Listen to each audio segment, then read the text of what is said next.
Hello dear students, welcome to my YouTube channel physics plus by Naushad sir. बच्चों, last video में अपन बात कर रहे थे विद्युत आवेश और क्षेत्र, इलेक्ट्रिक चार्ज और फील्ड की अपन बात कर रहे थे और अपन ने पढ़ा था कि किस तरीके से चार्ज के गुण होते हैं, कौन कौन से तरीके से अपन चार्जिंग कर सकते हैं यानी आवेशन कर सकते हैं। और चार्ज के जो गुण हैं उनमें अपन ने एक गुण की बात करी थी, आवेश का क्वांटीकरण, यानी आवेश के क्वांटीकरण के अनुसार आवेश का जो मान होता है Q बराबर ne से अपन ने सोल्व आउट किया था और मैंने आपको बताया था कि किस तरीके से आप न्यूमेरिकल को सोल्व कर सकते हैं। आवेश का मान होता है वो पूर्ण गुणज राशि प्राप्त होता है।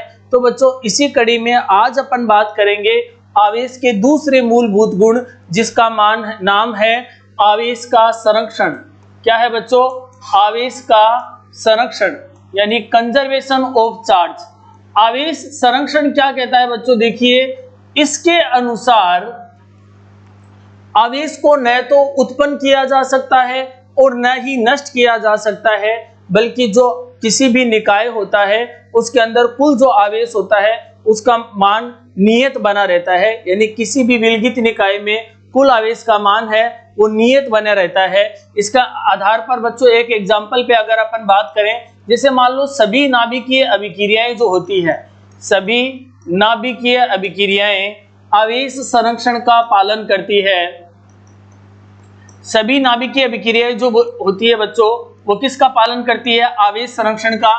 जैसे मैं आपके सामने कोई भी नाभिकीय अभिक्रिया रखूंगा और अगर आपको उसका मान बताता हूं तो आप क्या देखेंगे कि इस अभिक्रिया के अंदर आवेश है वो संरक्षित है।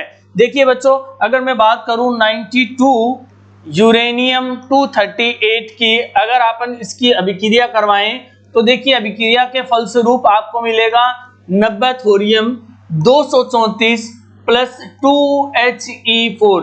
अगर बच्चों इस पे बात करें तो यूरेनियम, ये क्या है? यूरेनियम है।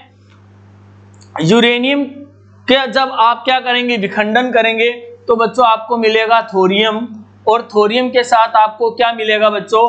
अल्फा कण यानी अल्फा पार्टिकल आपको मिलेगा। तो देखिए बच्चों, अभिक्रिया से पहले आवेश चार्ज बिफोर रिएक्शन वो कितना है आपके पास? 92E। ये 92E कैसे आया बच्चों? देखिए, इसके अंदर जो आपका Z होगा वो कितना होगा? 92। जितना परमाणु क्रमांक होता है बच्चों उतना ही क्या होते हैं? इलेक्ट्रॉन, और उतने ही उस तत्व के अंदर मौजूद होते हैं प्रोटॉन। यानी कि अभिक्रिया से पहले जो आवेश की बात कर रहे हैं वो कितना है? 92। अगर मैं बात करूं बच्चों आपके सामने अभिक्रिया के बाद आवेश की अगर बात करें तो अभिक्रिया के बाद में देखिए ये कौन है? 90 थोरियम है। तो 90 थोरियम के अंदर Z बराबर कितना है आपके पास? 90। तो E बराबर भी कितना होगा? 90, और P बराबर भी आपके पास कितना होगा? 90। यानी बच्चों Z बराबर E बराबर क्या होता है? P होता है किसी भी तत्व के लिए। तो अगर बात करें तो आपके पास कितना आ जाएगा? 90 इलेक्ट्रॉन, प्लस अगर मैं बात करूं अल्फा कण की तो बच्चों अल्फा कण के अंदर आप देख रहे हैं कि कितना आवेश है? 2 आवेश है। कितना आवेश है? 2 आवेश है, 2E। तो अगर ओवरऑल आवेश की बात करें तो कितना हो गया? 92E। अगर बच्चों अपन इन दोनों की बात करें तो इन दोनों में देखिए अभिक्रिया से पहले कुल आवेश 92 इलेक्ट्रॉन, अभिक्रिया के बाद आवेश की अगर बात करें तो ये कितना है? 92 इलेक्ट्रॉन। इस तरीके से किसी भी विलगित निकाय के अंदर कुल आवेश जो होता है वो बच्चों क्या होता है? संरक्षित होता है। आगे बात करें आवेश की तीसरी प्रॉपर्टी की, यानी तीसरे गुण की बात करें या मूलभूत गुण की बात करें तो तीसरा जो गुण है बच्चों वो है आवेश की योज्यता। क्या है बच्चों? आवेश की योज्यता, एडिटिविटी ऑफ चार्ज। आवेश की योज्यता की बात करें, एडिटिविटी की बात करें तो बच्चों एडिटिविटी के अंदर क्या होता है? किसी भी निकाय के अंदर जो आपका आवेश होगा उस आवेश का बीजगणितीय योग होगा वो क्या होगा? एक समान होगा। जैसे मान लो आपके पास एक कोई ये मतलब निकाय है, इस निकाय के अंदर एक आपके पास आवेश है प्लस Q1, दूसरा जो आवेश है वो आपके पास है Q2, तीसरा जो आवेश है वो आपके पास है माइनस Q3, और चौथा आवेश आपके पास कितना है? Q4 है।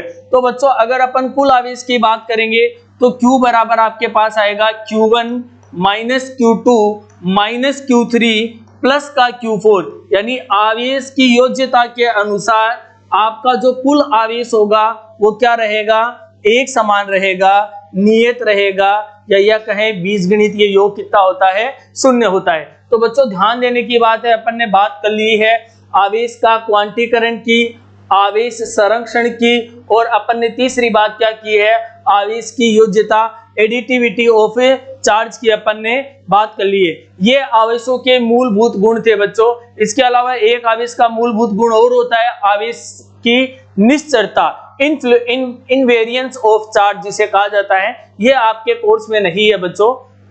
इसके अनुसार क्या होता है, क्यू रेस्ट और क्यू मोशन का मान ज्ञात किया जाता है, गतिशील और रुके हुए आवेश का मान ज्ञात किया जाता है। आगे बच्चों अपने टॉपिक पे चलते हैं, और अगर टॉपिक पे चलें तो अपन बात करेंगे कूलाम का नियम। बहुत इंपॉर्टेंट है, इस साल के लिए इसको इंपॉर्टेंट माना जा रहा है।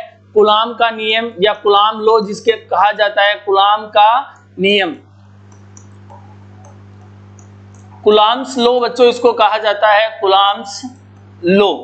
इसके अनुसार देखिए बच्चों बहुत अच्छा टॉपिक है, और अच्छे के साथ ये ध्यान रखिए कि इससे एक क्वेश्चन आपको बोर्ड के अंदर जरूर मिलेगा, चाहे वो ऑब्जेक्टिव टाइप मिले, चाहे वो आपको सब्जेक्टिव टाइप मिले, लेकिन एक क्वेश्चन है वो कूलाम के नियम से जरूर 100% बोर्ड के अंदर आता है। आरबीएसई और सीबीएसई दोनों में इसका रेशियो रहता है कि भाई कूलाम का नियम किस तरीके से पूछता है। तो देखिए बच्चों कूलाम का नियम क्या कहता है, दो स्थिर एवं बिंदु आवेशों के बीच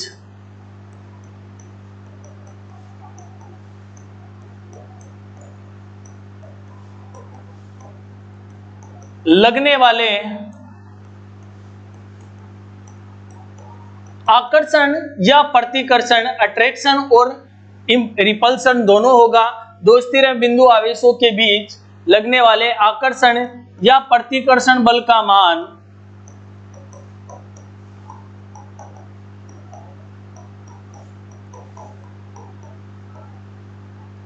उन दोनों आवेशों के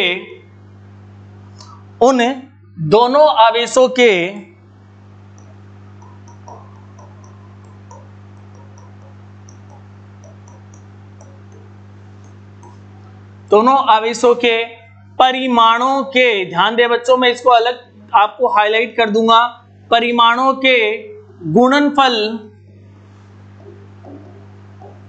के समानुपाती तथा उनके बीच की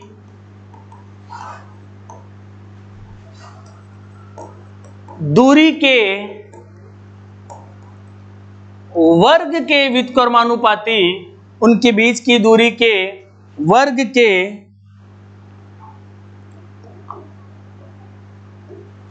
के व्युत्क्रमानुपाती होता है। देखो बच्चों मैंने क्या आपके सामने डेफिनेशन इसलिए लिखी है ताकि आप इजी गोइंग इसको समझ सके। दो स्थिर एवं बिंदु आवेशों के बीच लगने वाले आकर्षण या प्रतिकर्षण बल का मान उन दोनों आवेशों के बीच आकर्षण या प्रतिकर्षण बल का मान उन दोनों आवेशों के परिमाणों के गुणनफल के समानुपाती तथा उनके बीच की दूरी के वर्ग के व्युत्क्रमानुपाती होता है। तो बच्चों देखिए आपके पास मान लो ये कोई एक आवेश है, ये आपने क्या किया है, दो आवेशों को इस तरीके से लिया है जिसपे मान लो ये पहला आवेश Q1 है, ये आपका दूसरा आवेश कितना है Q2 है, ये मान लो कोई बिंदु A है, ये कोई बिंदु B है। इनके बीच की दूरी की अगर बात करें तो इनके बीच की दूरी बच्चों आपने कितनी ली है, R ली है। तो दो स्थिर एवं बिंदु आवेशों के बीच लगने वाले आकर्षण या प्रतिकर्षण बल का मान उन दोनों आवेशों के परिमाणों के गुणनफल के समानुपाती तथा उनके बीच की दूरी के वर्ग के व्युत्क्रमानुपाती होता है। तो बच्चों देखिए मैंने पहली जो लाइन बोली है वो परिमाणों के, परिमाण बेटा इसको कहा जाता है, ये बेटा परिमाण है। किसी भी निकाय को अगर अपन लेंगे या किसी भी आवेश को लेंगे, जब दो खड़ी डंडियों से इसमें दर्शाया जाता है, इस तरीके से बताया जाता है, तो इसे मैग्नीट्यूड या क्या कहा जाता है, परिमाण कहा जाता है। क्या कहा जाता है, मैग्नीट्यूड या परिमाण।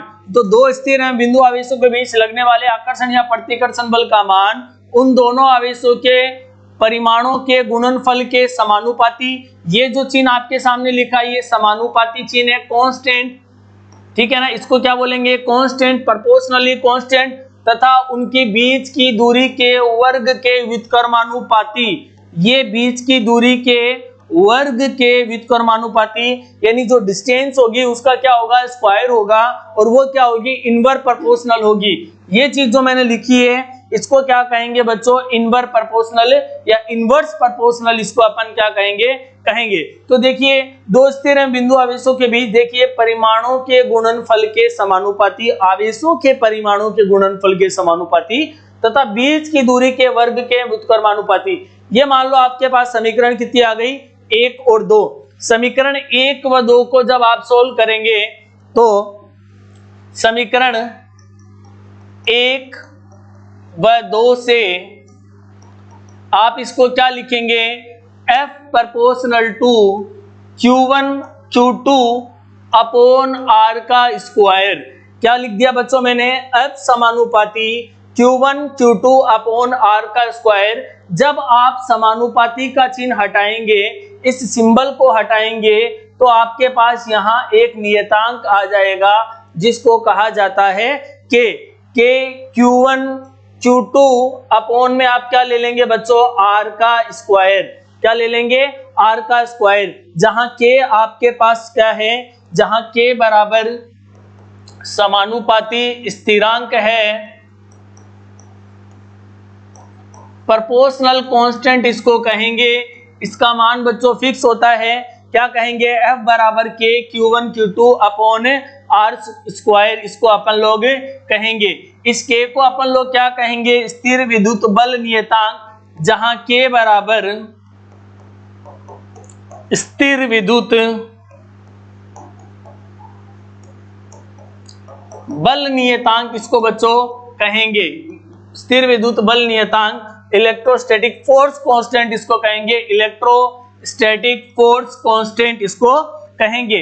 अगर इस K की बात करें बच्चों तो K बराबर होता है आपके पास 1/4 पाई एप्सिलॉन नॉट बराबर 9 गुणा 10⁻⁹ newton into metre square upon coulomb का स्क्वायर। ध्यान दे बच्चों, मैंने आपके सामने ये चीज जो लिखी है ये अभी आपको बताएंगे, इसको कहा जाता है एप्सिलॉन नॉट।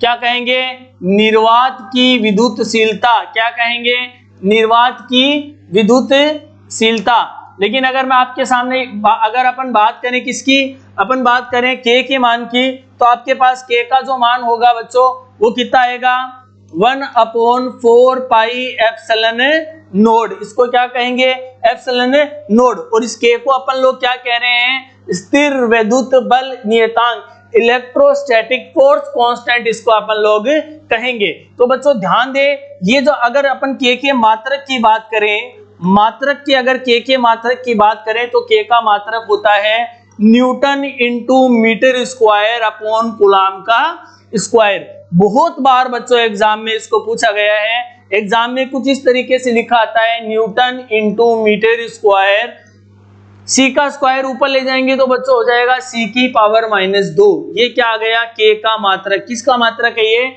स्थिर विद्युत बल नियतांक का मात्रक है। और क्वेश्चन लिखा भी ऐसे ही आता है कि K का मान, मात्रक व विमा बताइए। तो बच्चों देखिए अपन बात करें किसकी, K के मान की, तो मान हो गया 9 गुणा 10⁻⁹। मात्रक की बात करें तो newton into metre square into coulomb की पावर -2। अब बात कर लेते हैं बच्चों इसकी विमा की। इसके डायमेंशन की बात करें तो इसका जो डायमेंशन होगा बच्चों, देखिए मात्रक लिख रहा हूं मैं आपके सामने, newton into metre square upon coulomb का स्क्वायर। बल का मात्रक जो बल का विमीय सूत्र होता है बच्चों m1L1T-2। ये आपके सामने कौन है बच्चों, मीटर का स्क्वायर है, यानी लंबाई का क्या है, मात्रक है। तो इसका क्या लिख देंगे, L1 की पावर कितनी कर देंगे, 2। फिर अपन क्या करेंगे, कूलम है तो कूलम कितना होता है बच्चों, TA। यहाँ क्या कर देंगे, TA का स्क्वायर। फिर आपके सामने मैं लिखूंगा m1L1T-2। देखिए बच्चों ये कौन है, बल का विमीय सूत्र है। L1 को 2 से मल्टीप्लाई किया तो L की पावर कितनी आ गई आपके पास, 2। अगर मैं इन दोनों को ऊपर ले जाऊंगा तो ये बनेगा टी की पावर -2 ए की पावर -2। ओवरऑल मात्रक की बात करें बच्चों तो इसका मात्रक आएगा m1 L1 और L2 कितने हो गए L3, और क्या आएगा बच्चों t-2 कितना हो गया t-4।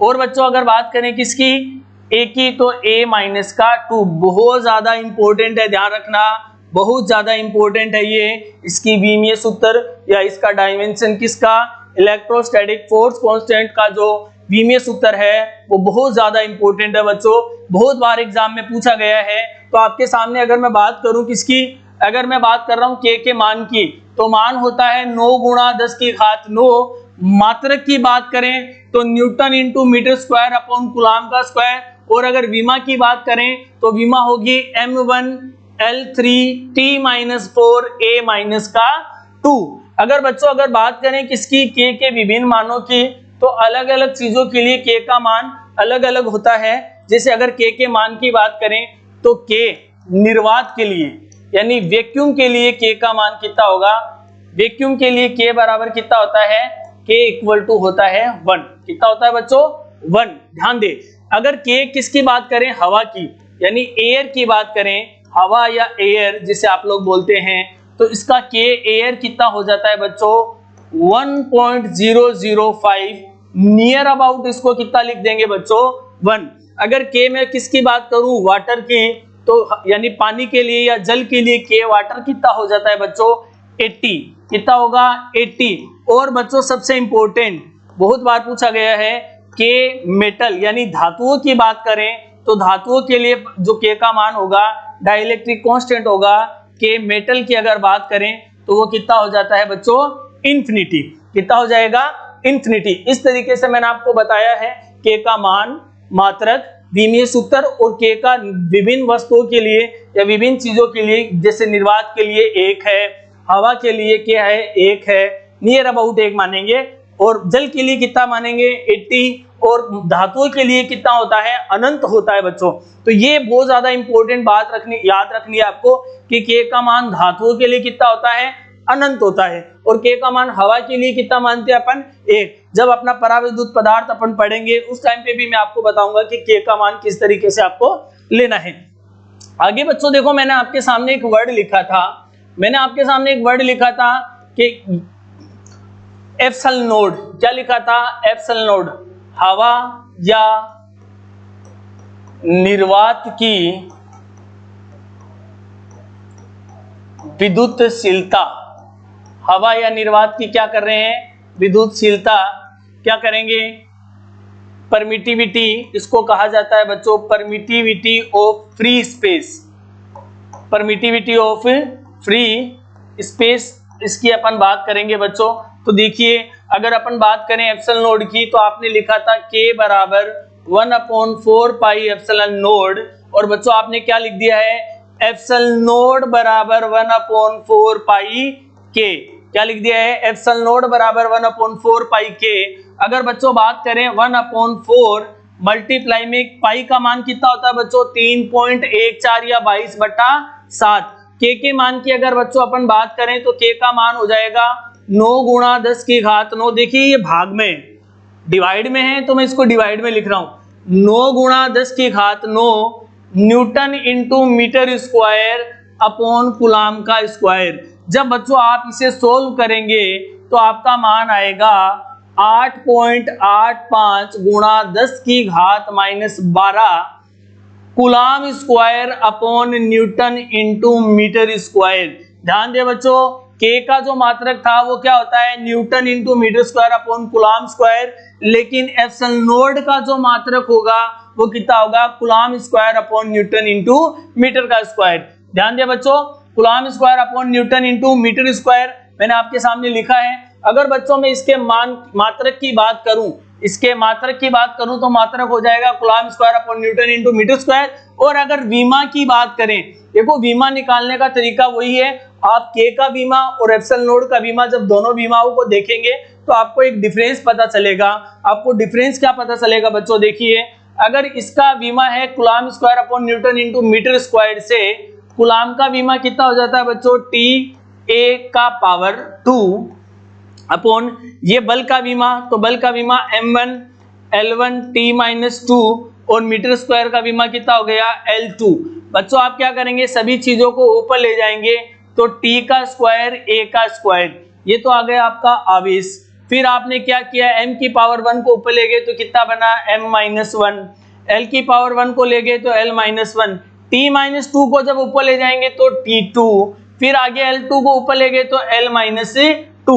अब बच्चों अपन क्या करेंगे, धीरे धीरे इन सब का क्या करेंगे, आधार समान होती है तो घातें जुड़ जाती है, तो जो घातें समान है उनको, जो आधार समान है उनकी घातों को जोड़ देंगे। सबसे पहले बच्चों देखिए द्रव्यमान कितना है m-1।